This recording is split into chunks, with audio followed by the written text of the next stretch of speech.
Day 164, December 25, Wednesday. Groundwater spill threatens Freeburg with flooding. Homeless banned from rail station. Black handsome hairdresser promoters mistaken for drug dealers. Go to work.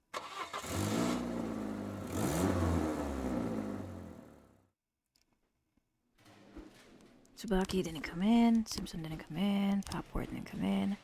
Sure, ESL. Sure, Drake. No Bella. No Borny. No Yancy. Let's go. Let's play out there in the trees.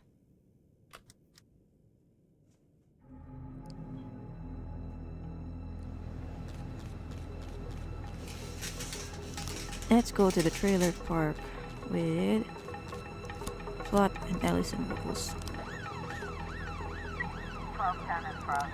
Suspicious individual at the motel. Smith, Scanlon, and Smith, Scanlon, Smith. Oh, alright. Hello, I've been staying at the motel with my sweetie, having a little fun and relaxing, you know. Then we saw a creepy guy with a scar on his face coming out of the next room. I recognized the guy right away because I've seen him like 5 times on the TV. His picture is all over the news. He's suspected of murdering a bunch of people. He's still here, but you better hurry.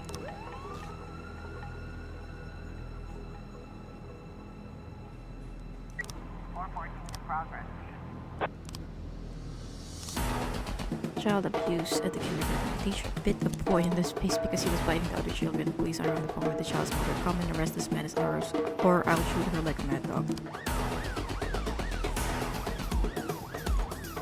You people are crazy. I think.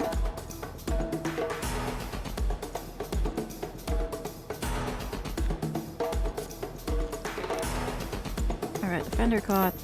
Perfect. You were able to arrest all suspects. Start to investigate Peter Murphy. Mole, you're in charge. Peter Murphy and Jim Collins kidnapped several black children from kindergarten. Okay, suspicious individual needs backup. You guys, go.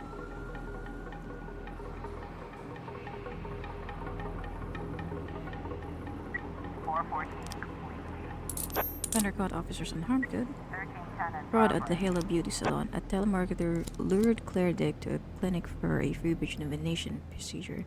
She arrived at 2 o'clock and received various injections. Afterwards, her whole body was swollen, her muscles went numb, and her face trembled with unbearable pain. Moreover, the clinic is requiring her to pay the full amount of $500 for the procedure. She doesn't have that kind of money, so they insist she'll have to pay in installments. Purdy and Daniel go. And then let's play No Good by Holly Scott.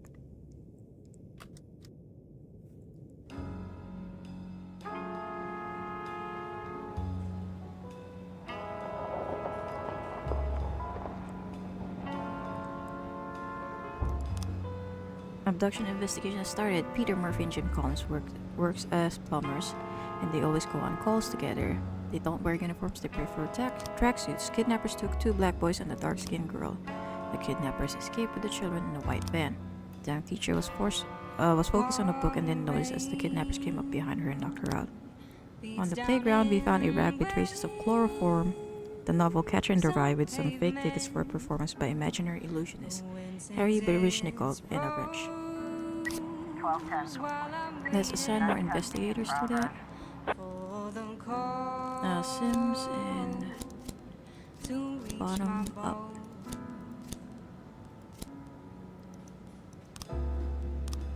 Suspicious individual report. Offender caught, officers unharmed. Good. Robber at the residential area. Man was robbed by 2 thugs armed with nunchucks. One came from behind and hit me in the back of the knees, and the other struck me right on the nose. I didn't pass out, but near enough. They took all my money and just walked away slowly. Locals Ellis, Flores, Yancy, and Prado go.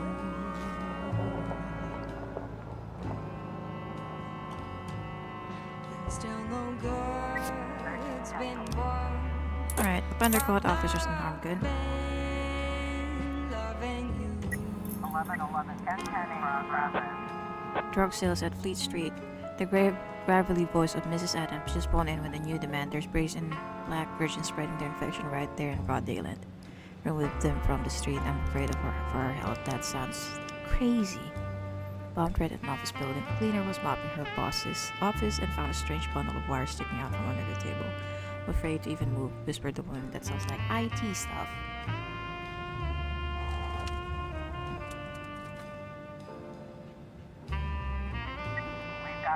Two guys with nunchucks are calmly walking down the street. Turn on the siren. Offender caught, officers unharmed. Good.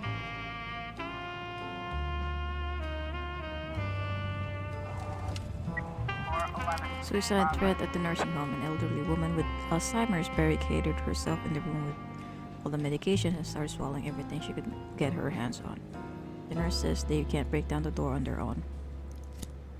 Smith and Scanlon. I think that's enough.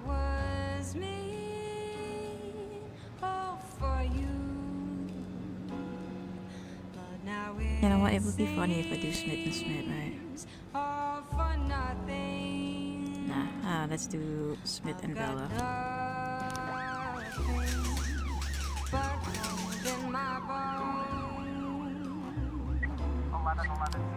Their girls were only handing out flyers for a hairdresser salon.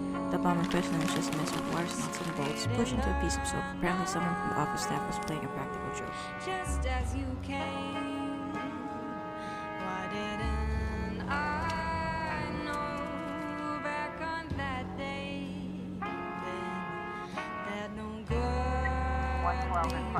Driving under the influence of the suburbs, a passerby saw a car drive up to the curb, knock over a trash can, and then speed off, swerving down the road. We got to deal with these drunk driving. These children walking around. Ellis, Woggles, and let's see here. Grado, go. Suicide threat report. Offender caught, officer unharmed, civilians unharmed. Good.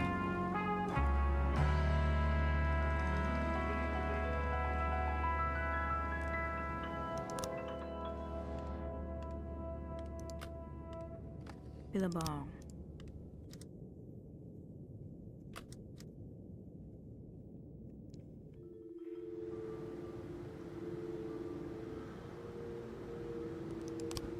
Abduction report, not enough frames. Pagan ritual report. Okay, let's go open that up. Okay. So there's the door with the bats, right? And then the head thing. Right, and then they were smoking out of it. And then there was a lot of smoke. Oh, there's a lot of smoke, and then he hit it. And then there's kind of an explosion type thing, and everybody's running away. Is I missing something? I guess they get dressed first, but that's not the right. Or we don't have the right frames. We're missing frames.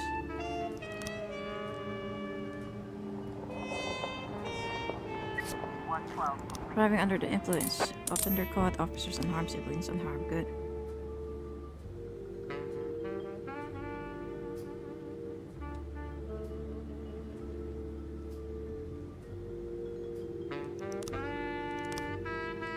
End the day.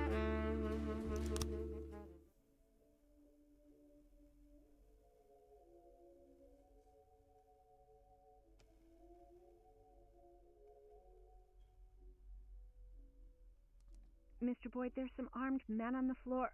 Mr. Boyd, there's a lot of them.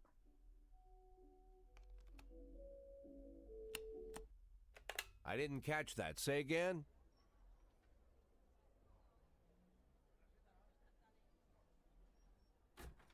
Excuse me, Mr. Boyd. It seems I accidentally frightened your secretary. Ah, they publish these stories in a book?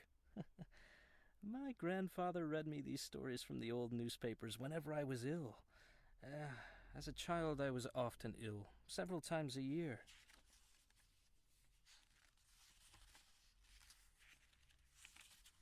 And you know what, Mr. Boyd? You're no Bobby Flash. I am aware of that. No. I mean it as a compliment. You want to clean up all the crime in Freeburg, right? Or so I dreamed, once upon a time. Do you know why you failed, Mr. Boyd? Do you know why Bobby Flash always wins? Because when you're surrounded by cartoon criminals, the only way to win is to become a cartoon cop. You're no cartoon, Mr. Boyd. You suffer too much. You have too many doubts, too much fear, too much internal conflict. Maybe that's why the people of this city forgive all your mistakes, because you seem like a real human being. If Bobby Flash made a mistake, we'd never forgive him. From Bobby Flash, we want cold, calculated perfection, and this is why I've decided that I don't mind if you keep your job. What, have you abandoned your insane plan to storm the city hall? You think it insane? To solve all my problems in a single stroke, assuming, of course, that we're properly prepared. Let's say we do burn City Hall to the ground and kill Rogers. What next? You simply walk into the smoke-filled room and take a seat in his smoldering chair? No, Mr. Boyd. I've been preparing for a year for what happens next. I'll give the prosecutor's office an impressive folder with compromising evidence against Rogers. Information about how he suppressed his political adversaries, finally lost his mind, and plotted to rain blood on the streets of Freeburg. Of course, Troy Starr, faithful City Hall employee that he is, will easily confirm all this. At the same time, my dear Jordan will finally decide to break her silence and tell everyone how that fool Rogers threatened her, forced her to kill all the victims of his sexual violence to ensure their unpleasant stories would never come to light. Of course, everyone will understand that we didn't have time for formal complaints. The night before Mayor Rogers' private security detail would plunge the city into chaos, our valiant police chief Jack Boyd made the difficult decision to arrest the mayor of Freeburg. Unfortunately, Rogers descended into delusion and engaged in a shootout with the police, which ended in his death. We'll have to call an early election to replace the mayor, and of course, it won't be too difficult to win the election fairly. And then? You know, Mr. Boyd, most of the facts that I collected in Rogers' file are quite true. Anyone who reads through the mountain of evidence would have no doubt that this man was the most vile person in the world. Murderer, a rapist, thief, racist, sexist. Are you a sexist, Mr. Boyd? I'm sorry? Are you a sexist, Mr. Boyd? Or perhaps racist? I try not to be. That's it. I as well. Although I have long been known under a revolutionary pseudonym, I myself am no revolutionary. I believe in evolution. I am convinced that a city which offers such broad support for racist gangs, a city where people cheer as feminist protests are suppressed, a city which for decades has tolerated corrupt officials, I say this city has no interest in a mayor who unconditionally stands for freedom, equality, and the rule of law. Not yet. But perhaps they are ready for a mayor who tries to stand for freedom, equality, and the rule of law. At least when the situation allows it. That's why you're so popular, Mr. Boyd. The city is ready for people like you and me, for people who are ready to make compromises. I'm counting on you, Mr. Boyd. And, when will they be ready? I beg your pardon? You said that the city isn't ready for a mayor who stands for freedom, equality, and the rule of law. When will they be ready? Who decides when they're ready?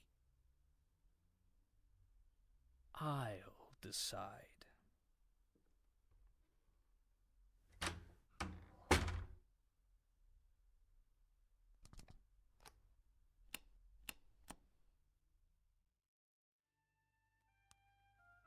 I think I'm gonna support Rogers. I've supported Chaffee in my previous run of this.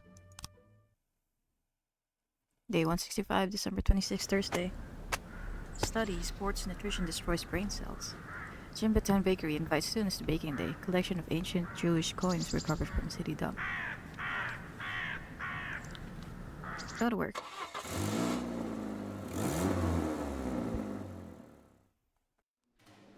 Alright, Ashira didn't come into work. Anderson, sure.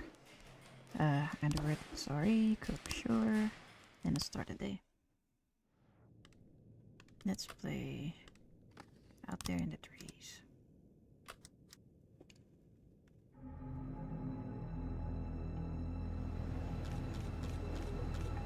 Jack, I'm doing all your work for you again. Over the next couple of weeks, my assistants will send you names of certain people who might have information about Chaffee's Go-To restaurant. But you're going to properly plan out the operation and strike a decisive blow. You'll need to gather as much information as possible. Some of these folks might not be like talking, so you may need to send more than 1 or 2 detectives. Plus, some of them might get the jitters, decide not to share their information with us. Even try to be a city, so see to it quickly. Alright. Let's send people to Emma Bushby, the milkmaid. Jason Turner, you're up. Public indecency at the city center. Saki, you're up. Shopkeeper reports that a naked older woman just ran past the store. She was barefoot with long gray hair. She was inside the shop completely naked except for a blanket thrown over her shoulder. I offered to help the old woman just personally on her way. This orderly combat at the city center, Shaver, you're up. Retiree Hilda Hutchinson reports that several school children are running around the street, turning over trash cans. Send someone to the she's no asshole as Allison. 911 in progress. Staff at Donatello. Catch that you're up. Amy Morgan said that a homeless man snuck into the kitchen and ate almost everything there was, including the powdered sugar. We'll lock him in there. Come take this asshole to the station.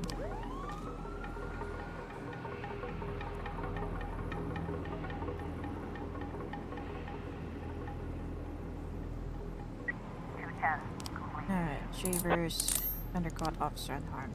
So, Emma Bushby said, we always used to keep the barn door open. The breeze was good for the animals, but one night a couple drunk laborers wandered in and dug a hole under one of the walls, looking for treasure, they said. After that, my cows didn't like outsiders much, so I started closing the door and hanging a lock on the latch. Only me and Mr. Chaffee have the keys. No more drunken fools are going to mess around in there. Alright, let's play No Good by Holly Scott.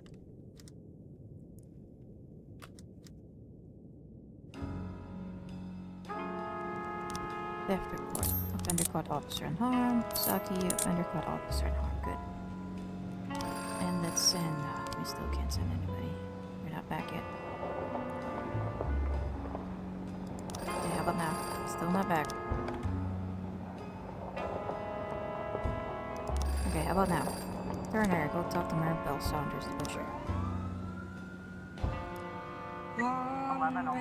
Driver says at the Live Good mini market parking lot, Ralph Engel approached a girl to ask for directions. And she took him for a client who wanted to buy cocaine. I'm up for anything in life, but never drugs. My mother won't even let me try wine. Boda, Kane, and Anderson, go. For the cold to reach my bone.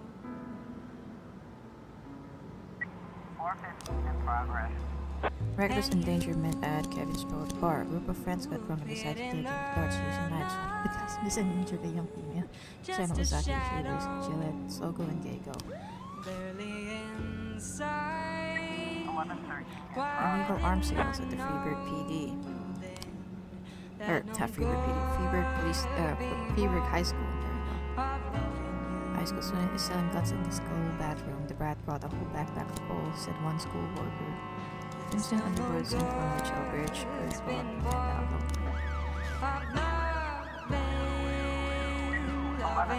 Drug sales report. Offender caught, officer unharmed, good. Drug manufacturing in dead. Mrs. Brooks says that her neighbors are growing marijuana. They're not even hiding it. They're growing those devil bushes right in the window. I don't think that's marijuana then. Charlotte Kiesler, suburbs. Mr. Boyd, our girlfriends are planning another party, and this time we want something really special. I'll be very grateful if you choose some of your more well-built and sexually uninhibited employees.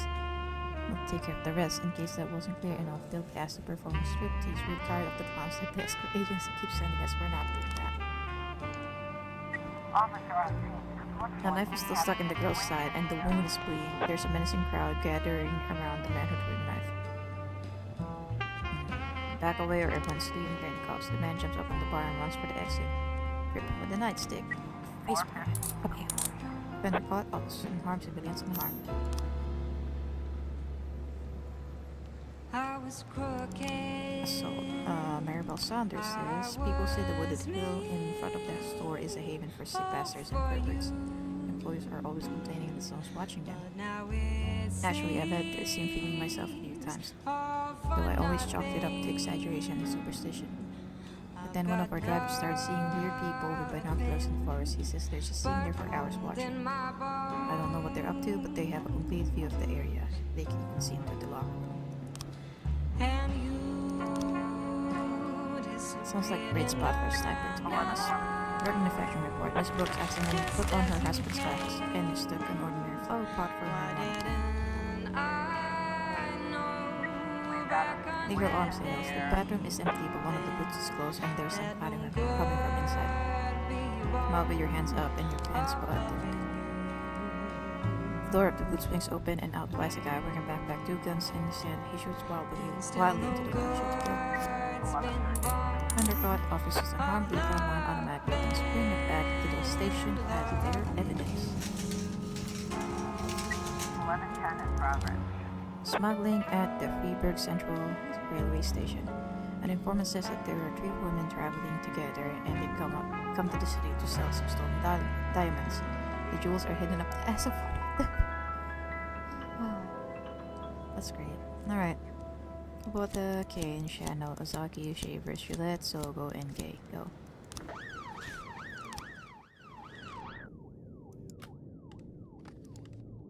Billabong. Go.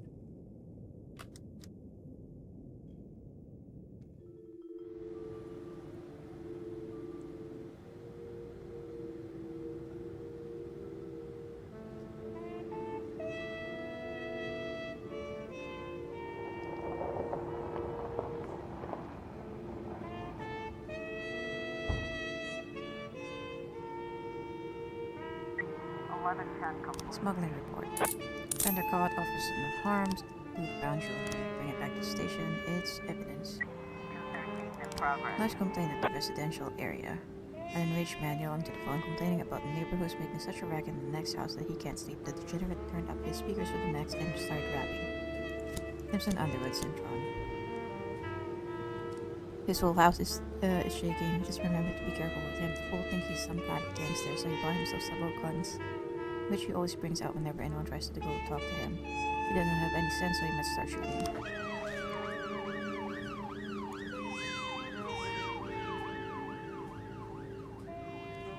Abduction report. Alright. So the fan, and they open it. They chloroform the lady, try to offer kids bribes. They just end up grabbing him and drive away. Okay, Peter Murphy, a longtime member of the Reese's gang. Murphy believes that blacks take jobs away from whites and wants to solve the problem once and for all by eliminating all black children in Freeburg. Jim Collins, a faithful friend to Peter Murphy, he obeys Murphy's orders and hopes to become a member of his Reese's gang once he's completed a few assignments.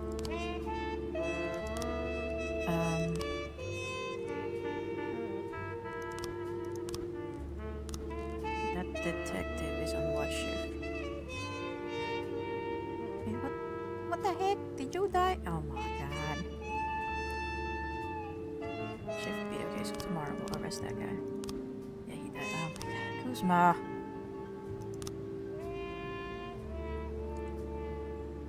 You're one of the good ones too. Dang it.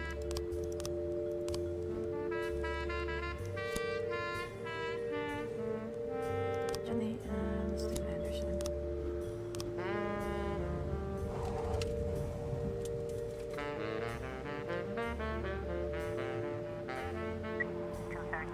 Nice contact report. Undercaught officers in home. Can I replace him now? Yeah, just declare dead so I can hire a new guy.